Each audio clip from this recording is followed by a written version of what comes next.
आज हम one step ahead जाएंगे। पहले मैं ये कोटेशन पढ़ लेती हूँ। In its natural state the human mind is always limited in its vision, narrow in its understanding, rigid in its conceptions, and a constant effort is therefore needed to widen it, to make it more supple and profound. तो अभी तक हमने बात करी थी power of concentration की, है ना, कि कैसे अगर हमारे लाइफ में फोकस नहीं है तो हम जो भी चीज़ प्लान आउट करते हैं उसको कैरी फॉरवर्ड करने का कैपेसिटी नहीं रहता। सेकेंड सीडी हमने क्या डिस्कस करी थी कि हमारा जो माइंड का दायरा है उसको थोड़ा बड़ा करना, वाइडन करना। जैसे बहुत ही सिंपलिस्टिक अगर हम एग्जाम्पल लें कि मैंने एक बच्चे को इंस्ट्रक्शन दिया कि बेटा तुम्हें मुझसे हर चीज़ पूछ के करनी है, तुम ऐसे कोई भी डिसीजन किसी भी बच्चे के लिए लोगे नहीं, मैं अभी क्लास से जा रही हूँ, it is your duty to take care of the entire group. ठीक है, अब उसने इन शब्दों को सुना ही सिर्फ और ऊपर से बहा दिया, कोई चीज़ की समझ ली नहीं, तो क्या करेगा वो? उसका एटीट्यूड कैसा होगा? ए तू ठीक बैठ, ए तू स्टूपिड है, तू ऐसे क्यों नहीं कर रहा है, तू ऐसा क्यों नहीं है, ये नहीं है। इस तरीके से उसने कमेंट्स पास करना शुरू किया। फॉर एग्जाम्पल, एक बच्चे को कन्फ्यूजन हो गया कि भाई मुझे ये वर्क करना है या नहीं करना है, तो वो बच्चा उसके पास गया, उस बच्चे से पूछा कि भैया आप यहाँ मॉनिटर हो, मेरे दिमाग में ये विचार आया है, तो मुझे क्या करना चाहिए? तब सडनली वो बच्चा रिवोल्ट बैक करेगा, बोलेगा अरे मैं तो मॉनिटर हूँ, मैं कोई टीचर थोड़ी हूँ जो अपनी समस्या लेकर आ जाते हो, बेवकूफ़ लोग। This is the hostile way of looking at things. अगर इतने ही आपके अंदर ये विचार थे तो आपको कमेंट्री पास करने का अधिकार किसने दिया था? किसी ने नहीं दिया था। आपको दूसरे को गलत सलत बोलने का परमिशन किसने दिया था? किसी ने नहीं दिया था। But when it came to actually help out a child, तो आपको सडनली याद आ गया कि मुझे तो मेरी टीचर ने परमिशन नहीं दी है। सो this is how the mind works. जब उसके पास में कुछ भी विचार आ जाते हैं तो वो अपने हिसाब की तो चीज़ें कर लेता है। जहाँ उसको अपना हिसाब छोड़ना आता है वहाँ उसे अपने ऊपर, मुझे तो उसने मना किया, जैसे हम जीवन भर जो एक्सक्यूज़ देते हैं, ये मेरा वो ड्यूटी था इसलिए मैंने ये होमवर्क नहीं किया, लेकिन जब वो ड्यूटी नहीं होती है तभी भी हम होमवर्क नहीं करते हैं। इसका मतलब ये एक्सक्यूज़ एक फॉल्सहुड है, पर हम अपने आप को कन्विंस करते हैं। तो माइंड के 3-4 पॉइंट्स इसमें क्या बताए गए कि एक तो है always limited in its vision. Limited यानी बहुत ही सकड़ा उसका विजन है, देखने का तरीका। Narrow in its understanding. अगर मेरी बुद्धि ने ये विचार दे दिया, प्रोजेक्ट कर दिया कि क्योंकि तुम्हारी ड्यूटी थी इसलिए तुम होमवर्क नहीं कर पाए, तो अब हम उसको रिजिडली पकड़ के रखेंगे। क्यों? क्योंकि वो विचार कहाँ से उत्पन्न हुआ? मेरे अंदर से, ऐसा हमें लगता है। And a constant effort is therefore needed to widen it. इसलिए कांस्टेंट यानी सदा एक एफर्ट की ज़रूरत रहेगी उसको सफल बनाने के लिए, उसको वाइडन करने के लिए। तो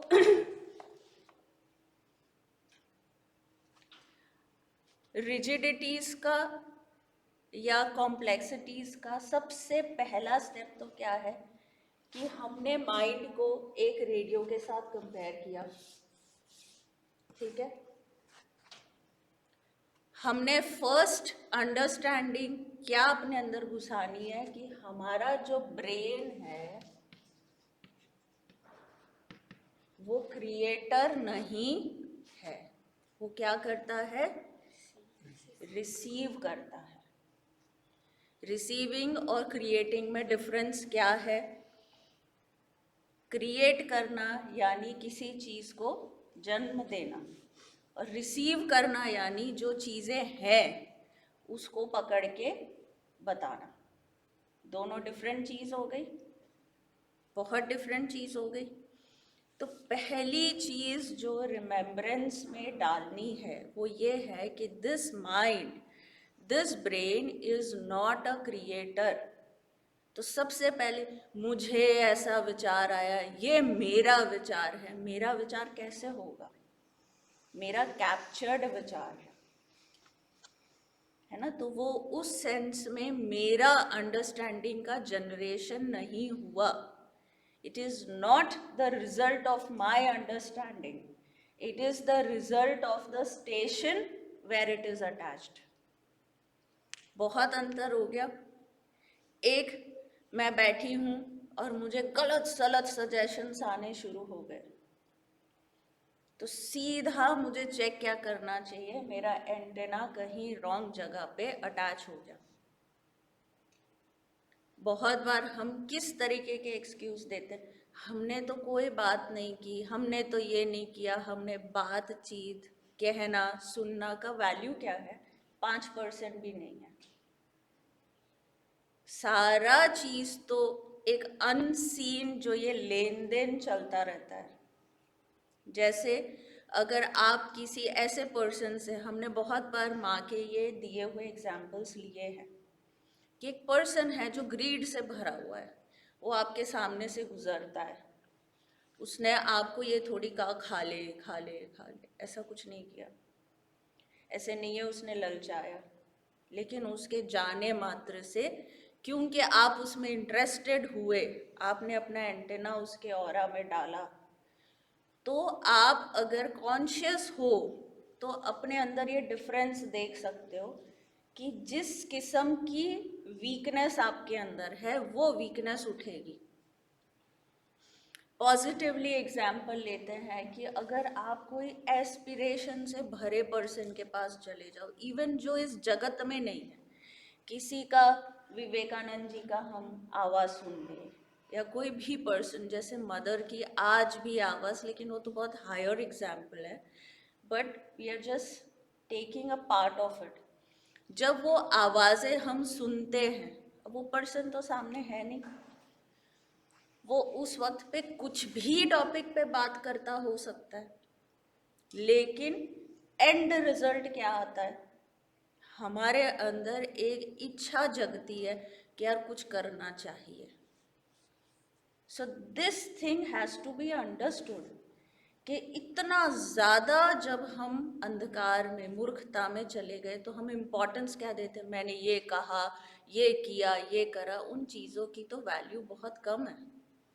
उसके पीछे के जो वाइब्रेशंस है, this whole sea of vibration, that is very very important.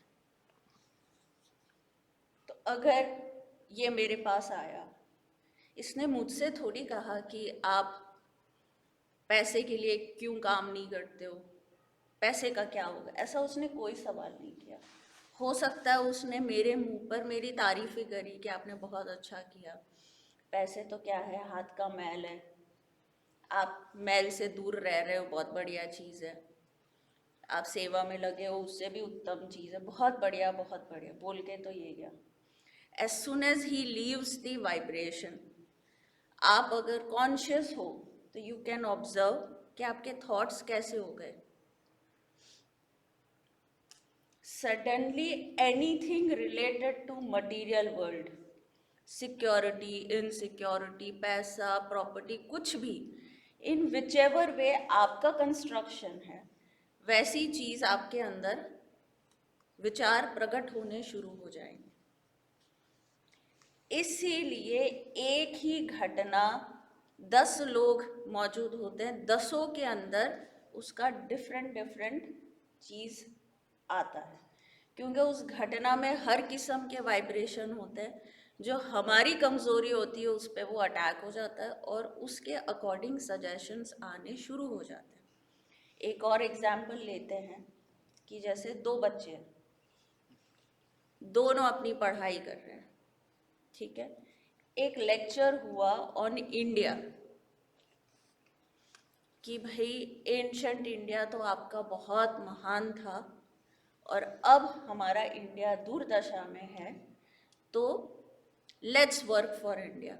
ये हम एग्जाम्पल ले रहे हैं कि इस तरीके का लेक्चर हुआ। दो दोस्त है, वो भी ये लेक्चर को सुन रहे हैं। दोनों ने कहा अरे हाँ यार, अपना इंडिया तो बड़ा महान था लेकिन अब तो बड़ी बुरी दशा में है। दूसरा ही बोल रहा हाँ हाँ यार, इंडिया तो बहुत ही गजब था लेकिन अब देखो उसकी क्या हालत हो गई। अब सुनने में हमें क्या लग रहा है कि दोनों ने सेम चीज़ को सोचा, लेकिन एक के मन में क्या आएगा, जब ये देश इतना खराब हो गया है तो मेरा क्या होगा, भागो यहाँ से, कहीं बाहर चले जाते हैं अपना काम। जब जगह ही सही नहीं रही है, जब जो लोग भारत को प्रेम करते हैं वही ये बात कह रहे हैं कि अब तो भारत वैसा नहीं रहा, तो फिर हम भारत में रह के क्या करेंगे।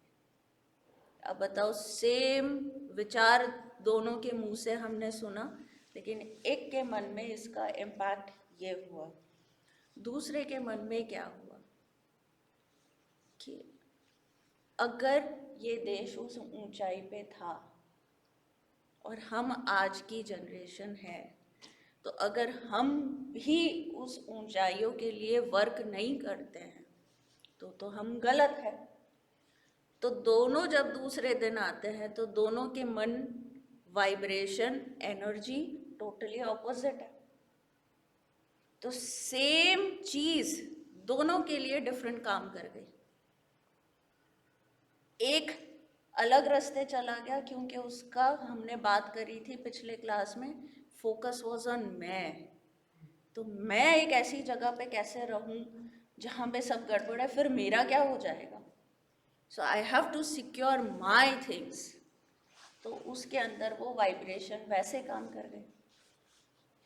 और एक का कोई प्रॉपर फोकस कभी था ही नहीं, ना मैं ना दूसरे ना कुछ। तो उसके अंदर क्या रिपरकशंस आए, उसने सोचा कि अरे अब तो मुझे फोकस करना पड़ेगा। How do I work for greatness of India, मैं कैसे काम करूं, अरे इतना महान देश था और जिन संस्कृति का पहले ही कोई ढंग अच्छा नहीं था, उनके पीछे आज पागल होने का तो कोई सेंस नहीं है। So I don't want to go there. दो लोग जाते हैं वेस्ट में, एक देखता है ओहो क्या लाइफ है इधर, ये है, हाँ तो थोड़ा सा काम करो खूब पैसे आ जाते हैं, खूब पैसे आ जाते हैं। और एक जना ये देखता है कि यार पैसे तो बहुत है इधर, लेकिन मेंटल हेल्थ के नाम पे तो ज़ीरो है, हर तीसरा आदमी साइकियाट्रिस्ट के पास जा रहा है। तो ऐसे जीवन का अर्थ क्या है। तो उसमें से हो सकता है वो ये भी सोच ले कि फिर तो जीवन का ही अर्थ क्या है। क्या मनुष्य जीवन इसीलिए है कि आप पहले तो कुछ करके एक स्टेज पे जाओ, फिर आप खूब डिप्रेशन, स्ट्रेस, एंजाइटी में फंस जाओ, फिर आपकी तबीयत खराब हो जाए, फिर आपके जीवन में कोई दिशा नहीं रहे, खूब पैसे हैं, खूब बड़े मकान हैं, खूब बड़े बड़े beds and sofa sets and सब कुछ है, लेकिन आप पीसफुली बैठने के लिए केपेबल नहीं हो। What is life. दो लोग वेस्ट में जाकर डिफरेंट डिफरेंट कंक्लूजन्स पर आते हैं। तो ऐसे अनगिनत कहानियाँ सरफेस में आती है कि भाई कुछ लोग वहाँ जाकर वहीं के हो गए, और ऐसे बहुत बच्चे हैं जो इंटेलिजेंट है, बड़ी बड़ी यूनिवर्सिटीज़ में जा रहे हैं और वहाँ की चीज़ को खोखला पाकर भारत वापस आ रहे हैं। ऐसे अनगिनत कहानियाँ पिछले कुछ सालों में तो बहुत ही पॉपुलर कहानियाँ जो रियल इंसिडेंट्स है वो बाहर आए। So what am I trying to say is कि कहाँ हम है, कहीं न कहीं तो होंगे। ऐसा तो कैसे होगा कि कहीं नहीं होंगे, भूत लोक में तो रह नहीं रहे, दे हमको देह मिलाए तो कहीं न कहीं तो हम होंगे। वहाँ से हम क्या कैप्चर करते हैं उसका क्वालिटी हमारे एंटेना की दिशा किस ओर है उस पे जाती है। तो फर्स्ट थिंग, अगर हम शांत है, सडनली हमारे अंदर अशांति के विचार आ रहे हैं। जिससे हमने एक एग्जाम्पल बहुत बार ले चुके हैं कि एक पर्सन है, वो पुजारी है, मंदिर में काम करता है, तो वो खुद को महान समझने लग जाता है, मैं कितना महान, मुझे परमात्मा ने अपनी सेवा दी। और एक पर्सन जो है वो खुद को बहुत ज़्यादा ब्लेस्ड मानने लग जाता है कि हे प्रभु, कुछ तो मौका दिया तुमने। एटीट्यूड में ज़मीन आसमान का अंतर हो गया। फिर एक शब्द आता है सत्संग। संग, संग यानी साथ। मनुष्य अकेला तो जल्दी से रहता नहीं है, वो सदा ही किसी ना किसी ग्रुप में रहता है। तो संग का असर अगर देखना है तो हमें अपनी थॉट प्रोसेस देखनी चाहिए। जैसे हमने अपने लिए एक बनाया था कि I have aspiration for the mother, ठीक है, ये मेरी लाइफ का सेंटर है कि आई हैव एस्पिरेशन। हम इससे आगे बड़ी बड़ी बात में नहीं जा रहे। एस्पिरेशन इज एक गहरी चाह। चाह क्या है कि मुझे माँ की तरफ बढ़ना है, मुझे डिवाइन का काम करना है। करेंगे नहीं करेंगे अभी वो बात नहीं है, कितने सिंसियर है कितने नहीं है ये भी बात नहीं आ रही है। चाह बहुत गहरी है, एक भाव है कि मुझे माँ का काम करना है, ठीक है ना। अब ये कॉम्प्लिकेटेड मामला तो रहा नहीं, एक है अंदर से चाह कि कुछ भी हो, हमें मदर को सर्व करना है, हमें एस्पिरेशन है, हम जाना चाहते हैं। अब आप एक ऐसे संगति में आ गए जहाँ से आपके अंदर एस्पिरेशन कम होता जा रहा है, मैं भाव बढ़ता जा रहा है। आप ये बोलते जा रहे हो कि भाई पैसे तो चाहिए ही, पैसे तो चाहिए ही, पैसे तो चाहिए ही। तो सही और गलत, ब्लैक एंड वाइट कुछ नहीं होता है। All we have to check is हमारा brain, again coming back to the basic, brain अपने आप में कोई विचार क्रिएट करता नहीं है, वो हर चीज़ को कहीं ना कहीं से रिसीव कर रहा है। तो उसने अपना एंटेना एक ऐसे लोक में, एक ऐसे जगत में, एक ऐसी जगह पे उसका एंटेना टच हो रहा है जहाँ से एस्पिरेशन की बातें नहीं आ रही है, बातें कुछ और आ रही है। वो कुछ भी है, उसको हम क्यों जज करने बैठे। The only base line is मेरी एस्पिरेशन का क्या हुआ। आप किसी अनजान जगह गए, वहाँ आप किसी अनजान पर्सन से आपने फ्रेंडलीनेस कर लिया, आप उससे बातचीत करने लग गए, तो first question I have to ask is कि भाई मैं यहाँ से वहाँ गई, ये पर्सन को तो मैं जानती नहीं, लेकिन इससे जब भी मैं बात करके वापस आती हूँ तो मेरे अंदर एस्पिरेशन का भाव घटता है और दूसरी बातें बढ़ती है। So the person I am connected with doesn't have that aspiration. Normally हम क्या करते हैं, ऐसे क्राइटेरिया नहीं बनाते हैं। मुझे तो मज़ा आया, मेरा तो अच्छे से टाइम पास हो गया, मुझे तो ऐसा अच्छा लगा। ये क्राइटेरियाज तो किन के होंगे, जिनके जीवन में कोई लक्ष्य नहीं है। पर अगर हमारी ज़िंदगी में कुछ भी लक्ष्य है, जैसे एथलीट लोग हैं, वो आजकल सब काउंसलर्स रखते हैं, थोड़ी थोड़ी मेडिटेशन सीखते हैं, लेकिन उनका मेडिटेशन, काउंसलिंग, अच्छी बातें सीखने के पीछे का मोटिव क्या है, वी प्ले बेटर, ठीक है। तो मोटिव अलग हो गया, दिखने में तो काम अलग है कि they are meditating, they are learning to focus, but for what, वो तो चेंज हो गया। और एक बच्चा है, वो इसलिए सीखना चाहता है कि मैं कुछ अपनी अंतरात्मा से कनेक्टेड हो जाऊं, मैं कुछ तो एहसास में लूं कि मैं हूँ कौन, मतलब ये क्या चीज़ दिया है परमात्मा ने, ये क्या जगत है, मैं कौन हूँ? मैं इतना अहंकार से भर के जाता हूँ आता हूँ, मुझे ऐसा है, मुझे ये मैं है कौन? मैं किसको मैं कह रहा हूँ? ये क्या मामला है?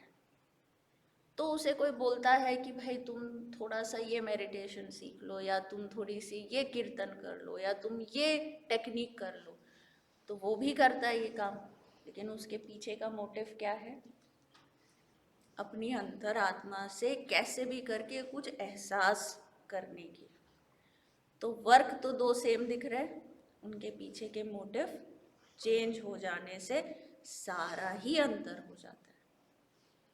तो एक पर्सन ऐसे दो लोगों से जब मिलने जाता है, तो एक पर्सन मुझे क्या बोलेगा? When I meditate I can play well, that is why I like meditation. क्यों? क्योंकि मैं बहुत ज़्यादा फोकस्ड होके शांत मन से खेलता हूँ, मैं बेटर खेलता हूँ, मैं अपना काम बेटर कर पाता हूँ। दूसरा पर्सन वही चीज़ करके क्या बोल सकता है कि जब मैं शांति से बैठा तो मुझे पहली बार पता चला कि मैं तो बड़ा शांत हूँ। इसके बीच में मुझे कैसे पता चलेगा कि मैं कौन हूँ? मेरे अंदर तो तरह तरह के विचार है, तरह तरह की तरंगे हैं, क्या मामला है ये? उसके अंदर क्यूरियोसिटी का लेवल डिफरेंट है, इसके अंदर डिफरेंट है। So what am I trying to say is कि जहाँ पर जो पर्सन है वो वही दे सकता है। सिमिलरली हम जहाँ पर है, तो अगर हम कहते हैं हमारी आदतें नहीं छूट रही है, क्योंकि हमारा एंटेना एक पर्टिकुलर चीज़ से अफेक्ट है, वो फ्रीक्वेंसी वो तुरंत पकड़ता है। माने क्यों कहा कांस्टेंट एफर्ट चाहिए? क्योंकि जब हमें स्टेशन चेंज करना होता है तो कुछ चीज़ों की हमें आदत होती है। जैसे कुछ लोग बहुत आम लाइफ में भी, हमारी आम बोलचाल में आप देखो, अरे थोड़ा सा ऐसे बिखरा हुआ हो तो मुझे ऐसे लाइवली लगता है। कोई बोलता है मुझे बिखरा हुआ हो तो मुझे बहुत ही स्कैटर्ड फील होता है, I like everything placed properly. अब इसमें आप किसको सही और किसको गलत बोलोगे? किसी को नहीं। एक की सेंसेस उस चीज़ को पॉजिटिव देखने के लिए ट्रेंड है, और एक की सेंसेस उस चीज़ को नेगेटिवली, बिखराव को नेगेटिवली देखने के लिए ट्रेंड है। तो इसमें अच्छा बुरा कुछ नहीं हुआ, क्योंकि दोनों प्रोसेस अनकॉन्शियसली हो रहे हैं। आदत की बात है। जैसे कोई बच्चा है, वो बचपन से ही बहुत ही ज़्यादा ऑर्गेनाइज्ड रहने की आदत है, तो नेचुरली उसका थॉट प्रोसेस होगा। उसने कॉन्शियसली ये विचार अपने अंदर डाला नहीं है। दैट इज़ वाई उस दोनों चीज़ का सिर्फ वो आदत है, एक अच्छी आदत एक बुरी आदत, दोनों अनकॉन्शियसली डेवलप्ड है। तो हमारे सोचो इस तरीके से कितने सारे लाइक्स और डिसलाइक्स है। जैसी जैसी चीज़ हमने बचपन में देखी है उनके हिसाब से पाइल ऑफ एक स्टैक बन जाता है, जिसमें फाइल्स ही फाइल्स है। उसमें लिखा गया है ऐसा हो तो सही है, ऐसा हो तो गलत है, ऐसा हो तो सही है, ऐसा हो। पूरे दिन हम जीवन इसी स्टैक से जीते हैं। सोचो, मतलब एक सरकारी ऑफिस इमेजिन करो पुराने ज़माने की, जिसमें धूल खाती हुई फाइल्स है। उनको जाके आप पहले पूछो, पहले की नॉवेल्स में आता है, आप जाके पूछो कि भैया 1970 का कोई केस है, उसका मामला निकालो। जैसे सदाई दिखाते, एक बड़ा सा रूम है तो उसमें धूल खाती हुई फाइल्स है, फिर वो ऐसे ठोकते तो धूल ऐसे से हवा में उड़ती है, फिर देखते हैं तो पन्ने फटे हुए हैं, कुछ कुछ अक्षर हैं, आधा पन्ना है, फिर उसमें से बताते देखो 1970 में ये चीज़ इतनी हुई थी, इसके आगे की चीज़ें गायब है। That is how we have made our mind. अगर हम प्रोग्रेस नहीं करते हैं, अगर हम ये एफर्ट नहीं डालते हैं, तो वही सरकारी ऑफिस यहाँ पे बन जाता है। तो हम क्या देखते हैं, ऐसी घटना हुई तो mind refers back to that, हाँ ये मेरे लाइकिंग में आता है, tick mark.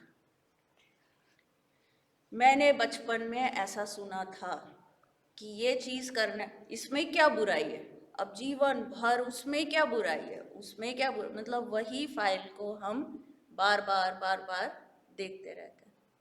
That is where हम इसको इस तरीके से भी ले सकते हैं कि हमने एक रिजिड, उसमें एक दीवारें हैं हमारे माइंड में, उसमें स्टैक ऑफ फाइल्स है, उसमें जो सही वो सही जीवन भर, उसमें जो गलत वो गलत जीवन भर।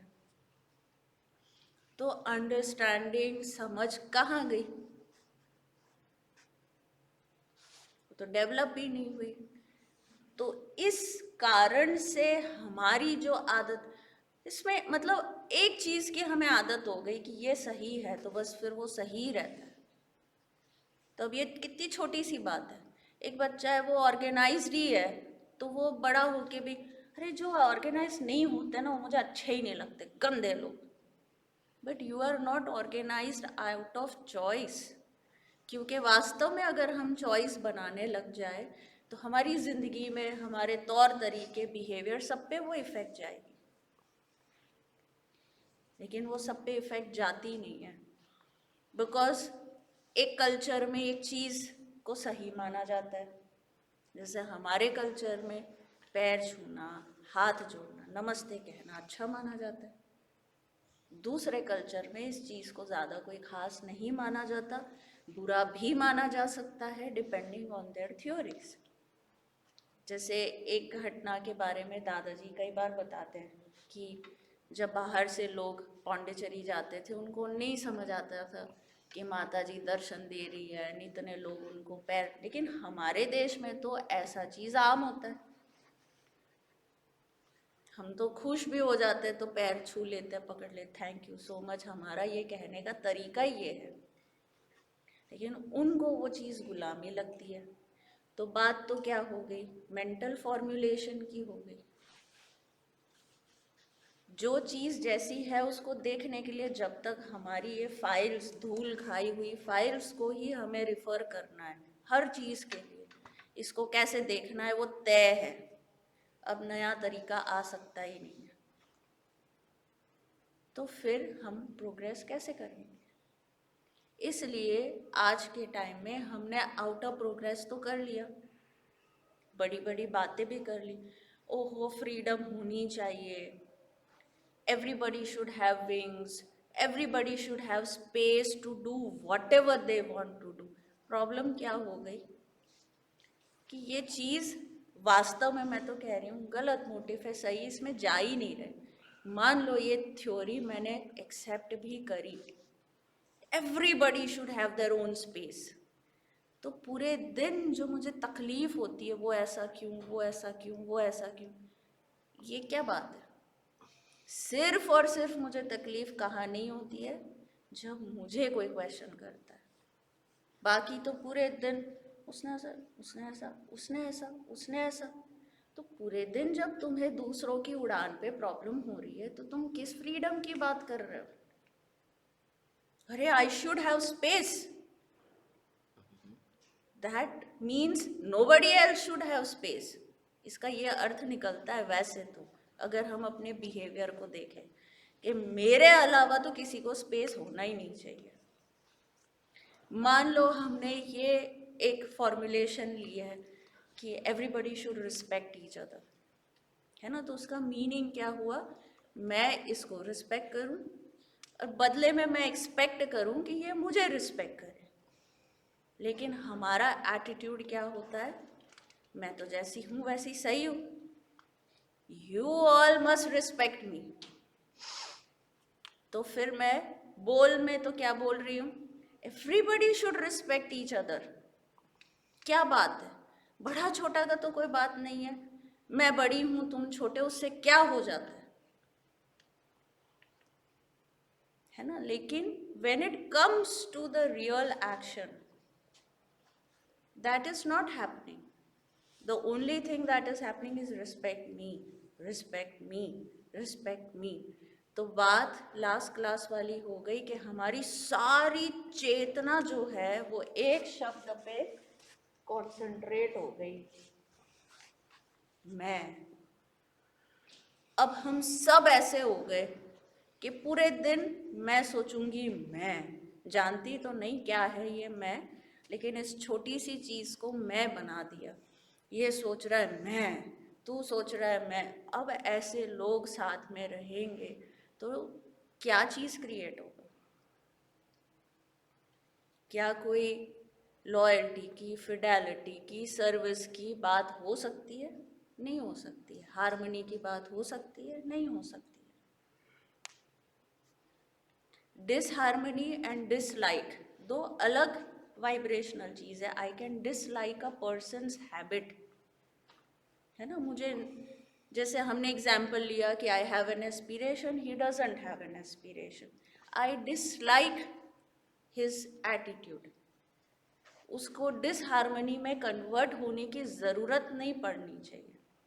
कहीं न कहीं बैकग्राउंड में तो रहेगा, भाई वो अपने हिसाब से, इसमें मेरे को क्या इंटरफियर करना है, मैं अपने हिसाब से हूँ, मेरे लिए वो ठीक नहीं है। There is a huge difference. मेरे लिए वो ठीक नहीं है, उसकी बातें मुझे अपने पथ से नीचे गिराती है। मेरे लिए वो ठीक नहीं है, पर अपने आप में तो वो बेस्ट हो ही सकता है। This is disliking a particular attribute of the person.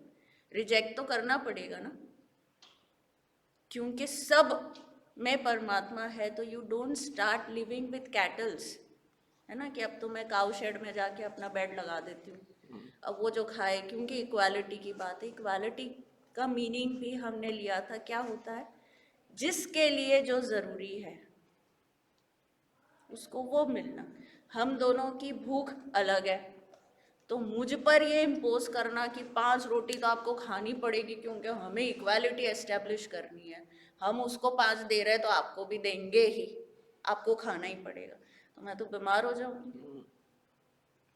या उस सेंस में इक्वालिटी, आपको 2 ही देते हैं तो उसको भी 2 ही देंगे। अरे उसकी 5 की नीड है, मेरी नहीं है, तो मुझे 2 देना और उसको 5 देना, this is equality. Because you are taking care of my need and his need. ये जो थिंकिंग है, मतलब सप्पलनेस, यानी ब्रेन में एक्टिविटी, जड़ता नहीं है। एक में क्या है, जड़ता है। क्यों ऐसा है तो ऐसा ही होना चाहिए।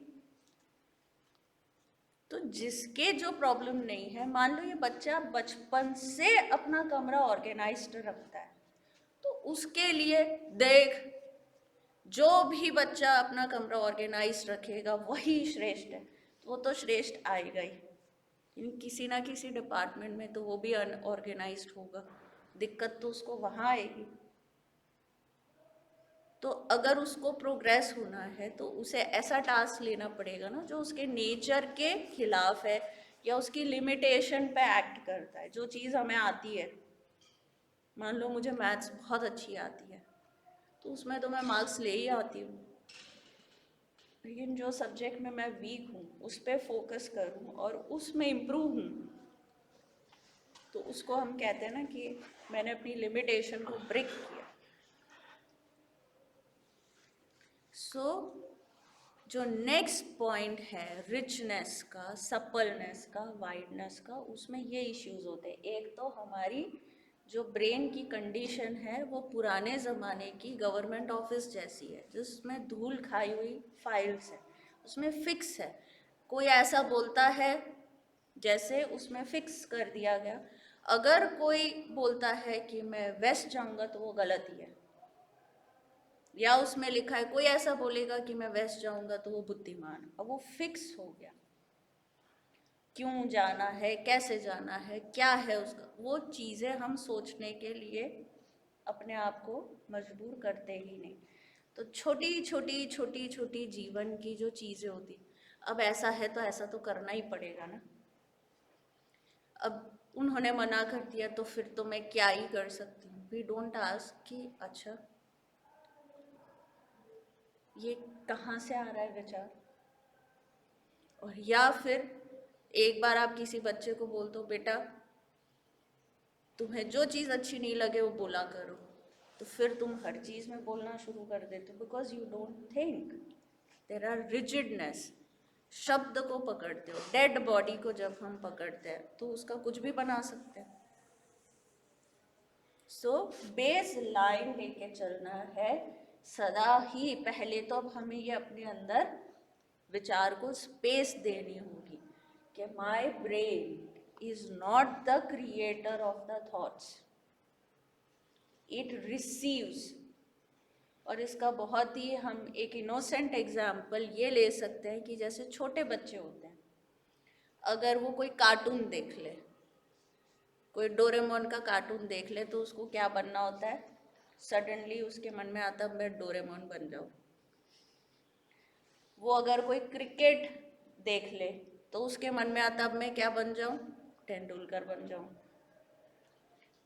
कोई मूवी देख ले जिसमें कोई पुलिस वाला बड़ा ही ऐसे बड़ा काम करता है, फिर लोग उसकी तारीफें कर, मैं पुलिस वाला बन जाऊंगा।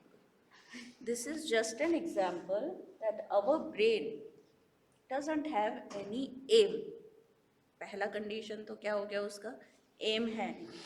तो उसका एंटीना जहाँ जहाँ पूरे दिन ऐसे डुर्र घूमता रहता है, फिर वो जो भी कैप्चर करता है वो चीज़ें वो बोलना शुरू कर देता है। अब जिस एज में हम है उसमें इस तरीके का ब्रेन होना कितना खतरनाक है। तो क्या करना है सबसे पहले, ये फंडामेंटली, कि जब हम ये बोलना मुझे तो ये अच्छा ही नहीं लगा, स्टॉप योरसेल्फ। मुझे ऐसा सजेशन कहीं से आया है, तो मेरा एंटेना का सोर्स क्या है? और उसको अगर आप देखना शुरू करो तो एक एहसास, ऐसा कोई पर्टिकुलर लेबल लग के नहीं आता है कि मैं ना थोड़ा लोअर वर्ल्ड से हूँ, फिर मैं मिडल वर्ल्ड से हूँ, फिर मैं हायर हूँ, फिर मैं सुपर हायर वर्ल्ड से। ऐसे लेबल्स नहीं आते हैं। We get a feel. How do we get a feel? कि अगर हमने कोई भी छोटी सी चीज़ को भी अपना एम बनाया है, I want to work perfectly, मुझे जो भी जॉब दिया है उसको मुझे परफेक्टली करना है। तो जब कोई आके बोलता अच्छा तुम कितना काम करती हो यार, जीवन काम करने के लिए है, क्या कर रहे हो? अचानक से काम में क्या आ गया? नेग्लिजेंस आ गया, हर कुछ करके आ गए। तो सडनली जब हम गिर जाते हैं, फिर उठ जाते हैं, फिर कोई बोलता है क्या करते हैं, अरे हम आश्रम में रह रहे हैं, ये वर्क तो माँ को अफोर्ड है। ओह, फिर सडनली ऐसे परफेक्शन, आज तो सही काम करना पड़ेगा, तो सही काम करने लग गए। फिर किसी ने डांट दिया तो एक सजेशन कहीं से इस एंटेना ने पकड़ लिया, तुम तो चाहे कितना ही सही काम करो, तुम्हें तो डांट ही पिटनी है, फिर क्यों करो सही काम? फिर वापस नेग्लिजेंस में गिर गए। तो हमारा पूरे दिन ग्राफ ऐसे ऐसे चलता रहता है। हम क्या चीज़ को स्टेडी बनाएंगे? जैसे पिछले वीक एक डिस्कशन हुई थी कि भाई मैं ज़िंदगी में अध्यात्म को भी परस्यू करूं और वर्क को भी परस्यू करूं, ठीक है ना? तो फॉर एग्जाम्पल मैंने दो चीज़ें साथ में शुरू की। मैंने कहीं एस्पिरेशन, किसी भी आश्रम में किसी गुरु के पास अपना एक फेथ रजिस्टर करवाया। मान लो कि भाई मैं ये आश्रम में अब आऊँगी। साथ में मैंने एक बिजनेस अपॉर्चुनिटी भी साथ में शुरू करी, ठीक है? जैसा तो नेचर है, पैसे की चिंता वैसे भी बड़ी इंटेंस होती है, पोस्ट की चिंता बड़ी इंटेंस होती है, मैं कैसा दिखूंगा, ये सारी चीज़ें तो क्या है, पूरे दिन अपना इम्पोर्टेंस फेंकती रहती है। मुझे अब कैसे भी करके इसमें कामयाब होना है। शुरू तो दोनों साथ में किए, तो यहाँ पर भी टेंशन इक्वल होनी चाहिए ना। अरे यार मेरी आज पूरे दिन में मेरे को 2 ही बार याद आया कि I have to be connected with the divine, how bad, इसमें मुझे इंटेंसिटी लानी। अरे मैं पूरे दिन लोगों को जज करती रहती हूँ, इसमें भी मुझे चेंज लाना है। अरे माँ तो मुझे याद आती ही नहीं, इसमें भी मुझे चेंज लाना है। जब तो आप ये कह सकते हो कि मैं दोनों साथ परस्यू करूँगी, लेकिन ये तो वहीं स्थगित हो गया और ये बढ़ता जा रहा है। तो ये तो हावी हो गया सर पे, मैं, और माँ माँ माँ पीछे छूट गया, तो दोनों साथ में कैसे परस्यू होंगे? कर सकते हैं कि नहीं की बात नहीं चल रही, सब कुछ हम कर ही सकते हैं, बट हम कर कहाँ रहे? ये अगर इतना ग्रो हुआ तो वो भी उतना ग्रो हो, तब तो हम कर रहे हैं। वो तो वही खड़ा है, ये ग्रो होता जा रहा है। जैसे एग्जाम्पल, मैंने एक दुकान बनाई किराने की, फिर मैंने दूसरी बना ली, फिर मैंने तीसरी बना ली, अब मैं मॉल बना रही हूँ, चीज़ें ही चीज़ें बेचूंगी। तो मैं क्या बोलूँगी? छोटी सी दुकान से मैंने शुरू किया था, मैं मॉल तक पहुँच गई। ये मेरा प्रोग्रेस का हुआ। तो आउटर प्रोग्रेस तो हो गया। अब मैंने ये कहा, छोटी सी एस्पिरेशन से शुरू किया था कि मैं माँ की तरफ जाऊंगी, अब तो मैं पूरा माँ का वर्क कर रही हूँ। ये उधर का प्रोग्रेस हो गया। वो तो क्या है, थी कभी किसी ज़माने में, लेकिन देखो लाइफ तो ऐसी है ना, लाइफ के थपेड़ों ने मुझे पीछे कर दिया। अब तो एस्पिरेशन है, कभी कभी विचार आते हैं कि हाँ माँ भी है, अंतरात्मा नामक कोई चीज़ भी होती है, बट देखो अब उसमें ज़्यादा कुछ हुआ नहीं। लेकिन ये है, एक छोटी सी दुकान से मैंने बड़ा सा मॉल क्रिएट कर दिया। तो ये एग्जाम्पल में अंडरस्टैंडिंग क्या है कि how easy it is to go by our habits. लेकिन इसका क्या हुआ? So whenever we say, whenever we start, तो क्या है, मैं दोनों चीज़ें कर लूँगा, मैं ऐसे कर लूँगा, इम्पॉसिबल कुछ नहीं है। But are we that sincere? जब उसका मॉल बने, साथ में वो पर्सन भी पूरा अपने हिसाब से, कोई बुक के हिसाब से नहीं, अपने हिसाब से बहुत ट्रांसफॉर्म्ड हो गया, बहुत लिंक्ड फील कर रहा है, तब तो उसने अंदर बाहर प्रोग्रेस किया, वरना तो बाहर ही बाहर किया। सो ये जो चीज़ है ब्रेन की, ये क्या करता है, एक एंटेना एक ऐसे वर्ल्ड में चला जाता है जहाँ से हमें मार्ग से हटाने के सजेशंस आते हैं। अब एक बात है, मैं इसको जाके कहूँ मुझे पसंद नहीं है, तू भगवान का नाम ले, तू छोड़ दे, ये छोड़ देगा? ये छोड़ देगा? अगर इसके अंदर वास्तव में वो चाह है तो वो नहीं छोड़ेगा। वो बोलेगा बल्कि मुझे, कौन होते हो आप, मैं तो लूँगा, मैं तो परमात्मा का नाम लूँगा। लेकिन मैं रोज़ 2 घंटे उसके पास जाके, मेरे ना वर्क में इतना प्रोग्रेस हुआ है, अब मैं ये करती हूँ, अब मैंने ये गाड़ी खरीदी है, अब मैंने वो स्कूटर बुक करी है जो इलेक्ट्रिक है, अब मैं ऐसे कर रही हूँ, अब मैं ऐसे कर रही हूँ। मैं उसको नहीं कह रही हूँ कि तू अपना रास्ता छोड़ दे, लेकिन मेरे उठने के बाद गारंटीड उसके मन में ये विचार जाएगा कि इलेक्ट्रिक यार गाड़ी नहीं आए नहीं आए, इलेक्ट्रिक स्कूटर तो होना चाहिए। मतलब वो तो पोल्यूशन भी नहीं करता है, वो तो कोई प्रॉब्लम भी नहीं करता है, उसके लिए तो लैक्स ऑफ रुपीज़ भी नहीं चाहिए। एक इलेक्ट्रिक स्कूटर तो परमात्मा मेरे को दे ही सकता है। अब हमारी सोच चेंज हो गई। So this is where we have to be vigilant. कोई भी आके आपको होस्टाइल अटैक की इतनी मदर बात करती है तो हमें ऐसा क्या लगता है, क्या पूरे दिन होस्टाइल अटैक ही होता रहता है? क्या हम होस्टाइल्स के बीच में ही रहते हैं? लेकिन व्हाट इज होस्टाइल अटैक? जो आपको अपने पाथ से गिरा दे। बहुत सिंपल भाषा में तो यही बात है। तो आप एक पाथ पे चल रहे थे, सडनली आपको उसके विपरीत विचार आ रहे हैं, तो वो क्या हुआ? एक बच्चा है, वो बहुत सिंसियरली पढ़ाई कर रहा है, एकदम सिंसियर उसके लाइफ में, और सडनली सडनली उसके जीवन में कुछ और चीज़ें, अरे मैं भी एक टीनेजर हूँ, मेरे को भी फैशन करना है, मुझे भी ऐसा करना है, ये बातें आ जाती है। तो उसको क्या सोचना चाहिए कि ये क्या हुआ मेरे साथ? This is hostile attack. आपका एक रास्ता था, आप गिर गए और कहीं और चलने लग गए। और होता क्या है होस्टाइल अटैक? तो जब हम मदर की बुक्स में ऐसा, हाँ पूरे दिन कोई होस्टाइल अटैक ही होता रहते हैं, नहीं होते होते तो हमारा जगत ऐसा होता ही नहीं। एक रास्ते पे चल रहे हैं, हमें अपने अंदर भाव बढ़ाना है माँ के प्रति, माँ कौन है यही भूल गए, इससे बड़ा क्या प्रॉब्लम हो सकता है। ये तो ऐसी बात हुई कि किसी ने इनवाइट किया मुझे कि आप भगवत गीता पे बात करो। अब मैं भगवत गीता पे बात करते करते फेमस हो गई। अब मैं ये तो भूल गई कि मैं फेमस क्यों हुई हूँ, क्योंकि मैं भगवत गीता पे बात करती थी, मेरा तरीका अच्छा था, बट बेस लाइन क्या है, कृष्णा की कॉन्शियसनेस वर्क कर रही है। अब वो तो साइड में चला गया। मैं बहुत अच्छी कथाकार हूँ, मैं बहुत अच्छा बोलती हूँ, मैं जहाँ जाती हूँ बहुत लोग सुनने आते हैं, मैं बहुत ज़्यादा पॉपुलर हूँ।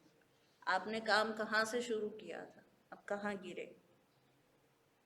भगवत कथा कहते कहते तो हमारे अंदर कोई भगवत्ता के गुण आने चाहिए थे, जो थे वो भी गए। सो this is how the action, ये होते हैं होस्टाइल अटैक्स। और तो क्या होते हैं, कोई असुर थोड़ी आ जाता है कि हम तेरी गर्दन उड़ा देंगे हम ये, बट माँ की राइटिंग्स में बहुत पढ़ने में आता है, तो ये आता है बेचार। ये पूरे दिन क्या होस्टाइल अटैक होते रहते, होते नहीं होते तो हम ऐसे थोड़ी होते। एक साल पहले हमारे अंदर ये है मैं माँ का सेवक बनूंगा, एक साल बाद ये है कि देखो सेवा तो होगी उतनी होगी, पैसे बनने चाहिए। तो ये क्या हुआ, कुछ तो हुआ ही। अब इसको कुछ ही नाम दे दो, डिवाइन अटैक ही मान लो, अटैक तो हुआ ही, आप गिरे। सो दिस 3-4 स्टेप्स आप लिखो, रजिस्टर करो कि brain is not the creator, it is the receiver. उसका एंटेना जहाँ जहाँ घूमेगा वैसे वैसे विचार वो पकड़ेगा। फिर हमारा ब्रेन कैसा हो चुका है, एक दीवारों में बंद फाइल्स जो धूल खा रही है उसमें बढ़ता जाता है, लाइक डिसलाइक, अच्छा बुरा अच्छा बुरा। फाइनली होते होते हम इस पे आ जाते हैं, जो मेरे से अच्छे से बात करे वो अच्छा, जो मुझे कुछ दे के जाए वो अच्छा, जो मुझसे कुछ लेकर जाए वो बुरा। तो सारी एथिक, अच्छाई बुराई लॉयल्टी सब बातें कहाँ आके सीमित हो गई, मैं पे। तो सारी बातें जो माँ की अंतरात्मा की वो सब कहाँ हो गई, उड़ गई। अब ड्राइंग पे आते हैं। हमने पिछली बार जो शेल बनाया था, शेल शेप का एक वो बनाया था ना, ये जो बनाया था हमने। अब इसको तो आपने डिज़ाइन कर लिया अपने हिसाब से, इसको भर दिया हमने, तो इसको ब्यूटीफुली भरा है, कोशिश तो यही की है। अब आपको इसे फ्लाइट, उड़ान, उड़ना, उड़ते हुए दिखाना है। तो अगर तो आप इसको ऐसे करके सुंदर यूं विंग्स दे देते हो, तो प्रश्न ये पूछना चाहिए कि मैं ऐसे करके यहाँ पे एक बर्ड बना दूँ जिसके विंग्स है प्लास्टिक का, वो उड़ेगा? वो तो नहीं उड़ेगा। और उसके अंदर चाबी का सिस्टम है तो वो बैटरी तो उड़ेगी, तब क्या होगा, पंख ऐसे तो नहीं रहेंगे। तो जब हम ड्राइंग में ऐसे बनाएंगे तो उड़ान कैसे दिखाओगे। तो इस तरीके की सोच को ध्यान में रख के आपको अपने मेंटल शेल को फ्लाइट, उड़ते हुए दिखाना है। तो आप कैसे दिखाओगे, there are innumerable ways of showing it, कोई फिक्स चीज़ नहीं है, अच्छा बुरा भी नहीं है, बस ये देखते से हाँ ये तो उड़ रहा है तेरा, ये आना चाहिए। स्टैचू की तरह यूं 2 पंख लगा दिए, फिर बोले है ना पंख, तो ये काम में तो आ नहीं रहे, तो पंख का क्या करें, कुछ काम का नहीं है। तो वैसा कंसेप्ट नहीं, अ कंसेप्ट वे इट, उसको देखते से इट शोज कि हाँ ये हवा में उड़ान भरी है। किस हिसाब से, अब जैसे एरोप्लेन्स है तो उसके पंख यूं यूं थोड़ी होता है, पूरे टाइम ऐसे टपर टपर करेगा, क्रैश हो जाएगा वो। एक पॉइंट पे जाके वो ऐसे स्थिर रहता है, लेकिन वो उड़ता है। तो अगर आप क्लाउड्स बनाते हो तो ऐसे फोटो तो खींच नहीं सकते ना, टिक, तो 4 क्लाउड्स बना दिए इधर, ये देखो ये आसमान में है। स्टैटिक तो स्टैटिक ही दिखेगा कि चलो आसमान तक पहुंच गया आपका शेल और फिर वहां जाके यूं रुक गया, स्टैटिक। तो वो भी बनाने का फायदा नहीं है। So it should not give a static, रुका हुआ फील नहीं लाना है। यू हैव टू इमेजिन, जो कि मुश्किल काम है, इमेजिन कि इसको उड़ते हुए दिखाना है। उड़कर कहीं पहुंच के डाली पे जाके यूं बैठ गया वैसा नहीं, ठीक है। इन मोशन कैसे दिखाओगे? Okay, done.